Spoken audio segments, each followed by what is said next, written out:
Друзі, всім привіт! Сьогодні я поділюся рецептом, який точно змусить вас закохатись у скумбрію. Ніжна, ароматна та малосольна рибка з часниково-кроповою пастою – це ідеальний варіант для будь-якого столу. Завдяки правильним пропорціям солі і цукру скумбрія виходить збалансованою і надзвичайно смачною. Цей простий рецепт точно стане вашим фірмовим. Ну і звичайно ж для її приготування мені знадобиться свіжоморожена скумбрія. Перед тим як починати її чистити, залиште її при кімнатній температурі на 2-3 години, щоб вона розмерзлась, але не до кінця. Чистити я починаю відрізавши голову та хвіст, а вже потім робитиму надрізи вздовж хребта, ось так.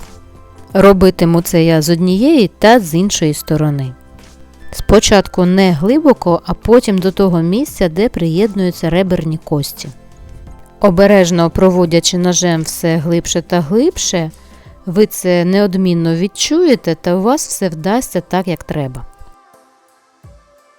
Потім, коли ви відчуєте, що ніж торкнувся кісток, трохи надавити і все. Хребет з однієї сторони відділено. Те ж саме я роблю по іншу сторону хребтової кістки. Ось саме для цього важливо, щоб риба залишалась трохи підмороженою. Якщо ж це робити, коли вона м'яка, то буде важкувато. Далі хребет я відрізаю за допомогою ножиць та вичищаю від нутрощів. Робиться це дуже легко, абсолютно ніяких проблем далі не буде. Обережно ножем зчищаю у ту чорну плівочку. Працюю уважно, тому що рибу я більше мити не буду. Все зайве, що залишається, я прибираю паперовим рушничком. Рибу я помила лише перед тим, як розморожувати. Далі я її мити не рекомендую, тому що вона може натягнути зайвої вологи і тоді втратиться її пружність та смакові якості. Тепер необхідно позбутися від кісток. Для цього я вздовж ребер проведу ножем, і вони потім добре будуть відділятися. Ось так вони виглядають. Їх небагато, але їх потрібно витягнути з кожної сторони.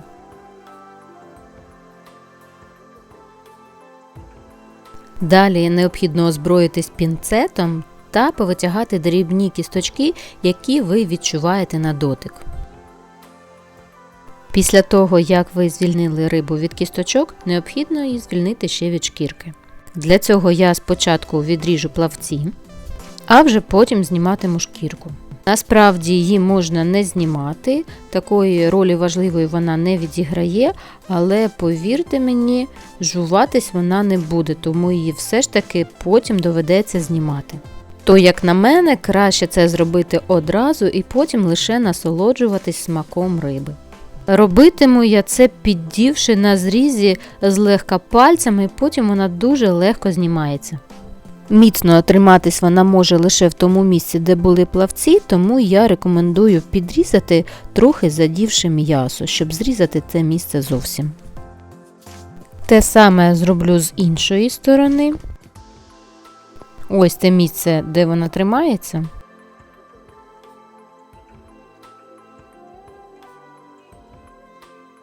І знявши з обох боків шкірку, підрізаю в тих місцях, де тримається за плавці, і прибираю її геть.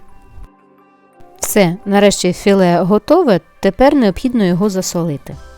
Для цього я в посудину, в якій буду солити, додаю сіль та цукор в однакових пропорціях.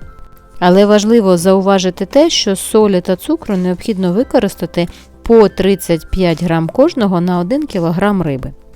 Так як в мене чистого філе без кісточок вийшло 300 грамів, то я беру лише по 10 грам солі та цукру. Також ще додаю чорний перчик. Потім в цю суміш кладу рибу і розподіляю її по рибі таким чином, щоб вона майже вся до неї прилипла. Далі мені ємність необхідно поставити під невеликим кутом для того, щоб стікала зайва рідина. Для цього я користуюся скалкою та в ось такому положенні залишаю рибу просолитися на 1 годину.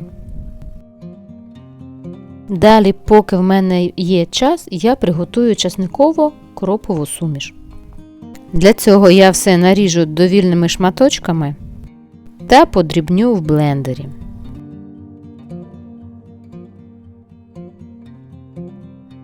Перед тим, як подрібнювати, додам олію.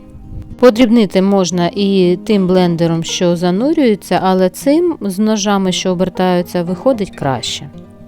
Тепер цю пасту я трохи підсолю буквально однією дрібкою. Перемішаю та буду чекати, поки засолиться риба. Минула година, дивіться, скільки рідини віддала риба, вона зовсім була нам не потрібна. Тепер ще заберу всі залишки вологи за допомогою паперових рушничків та буду фарширувати. Робитиму я це одразу розмістивши рибу на харчовій плівці.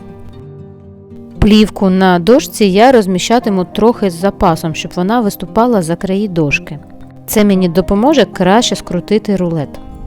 Тепер викладу всю начинку на одну половинку риби та обережно скручуватиму, намагаючись робити це якмога щільніше. Скрутивши щільний рулет, я ще потім змотаю плівкою впоперек, тому що вона в мене якась коротенька вийшла. Якщо ж у вас ширини плівки вистачило, то просто скрутіть по кінцям рибку, та й все.